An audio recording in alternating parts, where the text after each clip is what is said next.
आज हम एक बहुत इंटरेस्टिंग इकोनॉमिक मिस्ट्री डिस्कस करेंगे, द ग्रोथ पैराडॉक्स। सिंपल सवाल है, can a nation get rich while its people are left behind? क्या ऐसा हो सकता है कि देश की जीडीपी बढ़ रही हो पर वहां के लोग गरीब हो रहे हो? Let's decode this tale of two nation. सबसे पहले लेट्स लुक एट इक्वाटोरियल गिनी।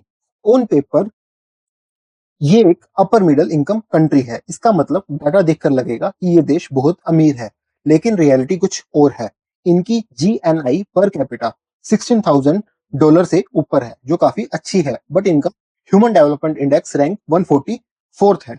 सोचिए, पैसा उतना ही है जितना अच्छे डेवलप्ड नेशन के पास होता है, पर लोगों की हालत गरीब नेशन से भी क्या है, खराब है। ठीक है, यही disconnect between national income and human wellbeing is what we call the growth paradox. तो हाई जीडीपी जेन्युइन डेवलपमेंट की गारंटी नहीं है। This is what is written here. This stark disconnect between national income and actual wellbeing of its citizen is the essence of this growth paradox. It proves that a high GDP is not sufficient for genuine development. तो फर्क क्या है? Let's clear the basics. Economic growth quantitative है, ठीक है, it's about increasing the size of economic, ठीक है, more goods मोर services, GDP. पर जो इकोनॉमिक डेवलपमेंट है वो क्या है, क्वालिटेटिव है। It focus on how that pie is share to improve life, ठीक है, it's about how the pie is used and share to improve life. Okay, sir Kindleberger ने बहुत सही कहा था, growth without development leads nowhere. Okay, इसे समझने के लिए नोबेल लॉरेट अमर्त्य सेन की कैपेबिलिटी अप्रोच देखते हैं। उन्होंने कहा, डेवलपमेंट रिसोर्सेज का होना नहीं है, बल्कि फ्रीडम टू चूज का होना है। ओके, क्या कहा था उन्होंने कि फ्रीडम टू चूज का होना है। ओके, तो इसे समझते हैं कि एग्जांपल से, फास्टिंग वर्सेस स्टार्विंग। दोनों में इंसान खा नहीं रहा, फंक्शनिंग सेम है, ठीक है, दोनों में क्या है, इंसान भूखा रह रहा है, लेकिन फास्टिंग एक चॉइस है। फास्टिंग क्या है, एक चॉइस है, जो क्या शो करता है, कैपेबिलिटी को, यानी कि ये क्या है, एक कैपेबिलिटी है। लेकिन स्टार्विंग क्या है, ये मजबूरी है। ठीक है, तो यहाँ पे क्या है, capability, capability deprivation, deprivation. Okay, true development is when you have the choice and freedom to live a good life.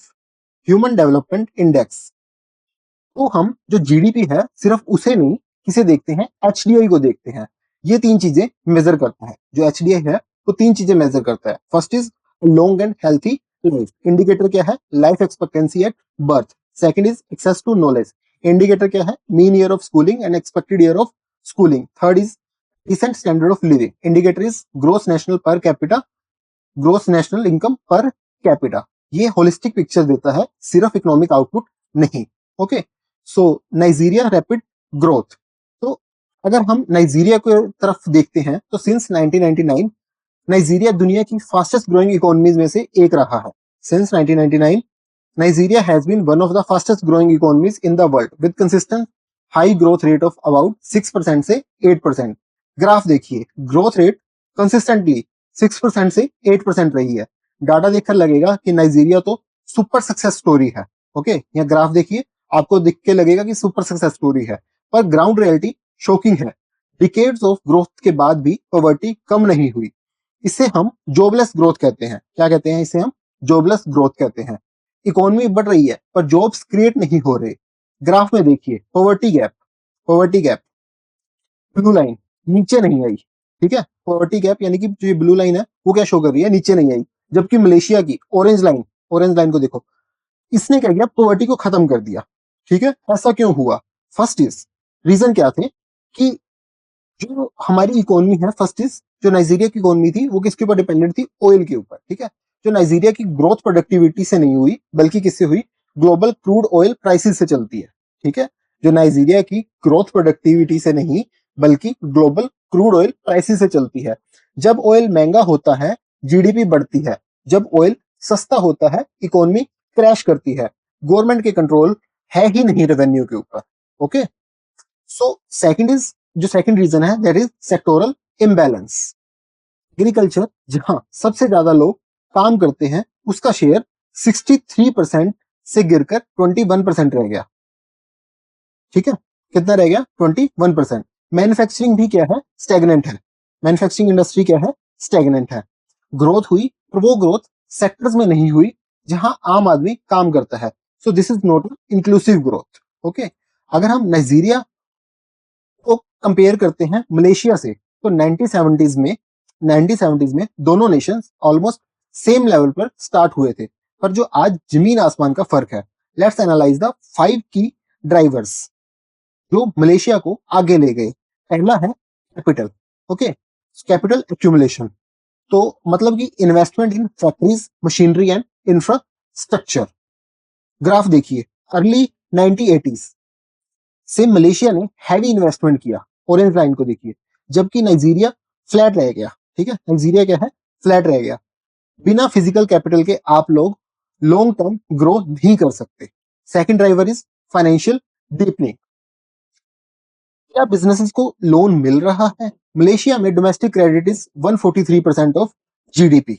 Okay, Nigeria में सिर्फ 37%। मलेशिया का फाइनेंशियल सिस्टम ऐसा सर्कुलेट करता है ताकि नए बिजनेस खड़े हो सके। ठीक है, थर्ड इज ह्यूमन कैपिटल, यानी कि लोगों की डेवलपमेंट। मलेशिया में अडल्ट लिटरेसी 90% है।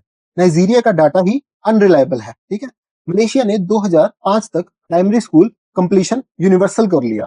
ओके, प्राइमरी स्कूल कंप्लीशन कितना कर लिया था, यूनिवर्सल कर लिया। जब लोग एजुकेटेड होंगे तभी वो इनोवेटिव और क्या होंगे, प्रोडक्टिव होंगे।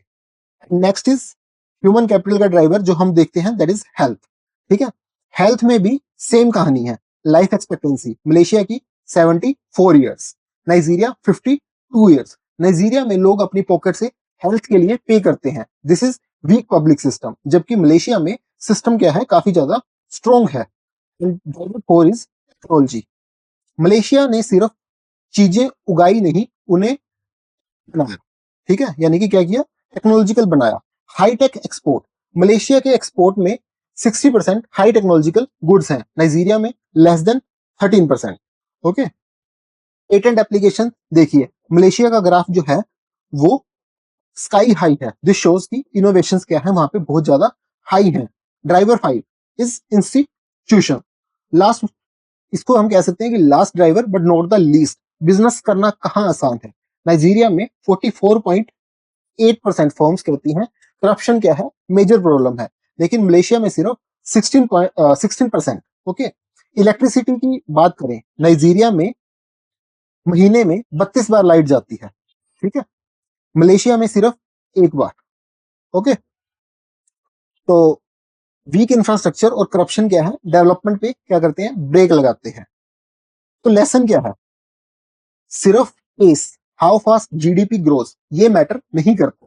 पैटर्न जो भी होते हैं, पैटर्न, ठीक है, कि बेनिफिट किसे हो रहा है, ये भी क्या है, इक्वली इंपॉर्टेंट है। ओके, हमें इंक्लूसिव ग्रोथ चाहिए। हमें क्या चाहिए, इंक्लूसिव ग्रोथ, जहां पे ग्रोथ का फायदा गरीब से गरीब इंसान तक भी पहुंच सके।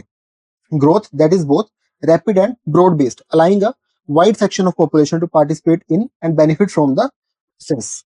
अगर किसी नेशन को ग्रोथ पैराडॉक्स से निकलना है तो उन्हें इन 5 एरियाज पे काम करना है। First is capital accumulation, that is infrastructure, and next is financial deepening. Okay, यानी कि इजी लोन प्रोवाइड करने हैं। Third is human capital, health and education, and after that we have technological progress, यानी कि इनोवेशंस के ऊपर काम करना है। And then last but not least strong institutions, कि क्या हो, लेस करप्शन हो। ओके, अल्टीमेटली जो इकोनॉमिक पॉलिसीज हैं उनका गोल क्या है, उनका गोल सिर्फ जीडीपी बढ़ाना नहीं है, गोल है ह्यूमन फ्रीडम और पोटेंशियल को एक्सपेंड करना। जैसे अमर्त्य सेन कहते हैं, ट्रू प्रोस्पेरिटी क्या होती है, तब होती है जब हर सिटीजन के पास कैपेबिलिटी हो to live a life they value. Okay, so let's revise again through this infograph. What is economic growth? A quantitative increase in economic output, primarily measured by the annual increase in country's GDP. Okay, growth doesn't always reduce the poverty or inequality.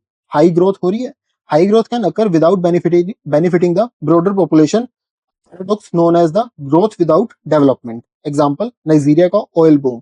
ठीक है, high growth थी वहां पे, GDP कितनी होगी थी, 6 से 8%, अभी हम पढ़ा हो, लेकिन poverty and unemployment remain the persistently high. whereas human development, expanding people freedoms and capabilities, measured by Human Development Index, which combines health, education and living standard. ठीक है, improved health, education boost economic growth, resources further क्या करते हैं, human development होती है, ठीक है। तो इससे क्या होता है कि पूरा का पूरा क्या होता है, पूरा विशियस सर्कल चलता रहता है। ये की ड्राइवर्स क्या होते हैं, human capital, technology, strong institution, capital investment, financial institution. So this story we have already covered. So this was all about economic growth and economic development. This was part 1, ठीक है। And in part 2 we will discuss more advance concepts.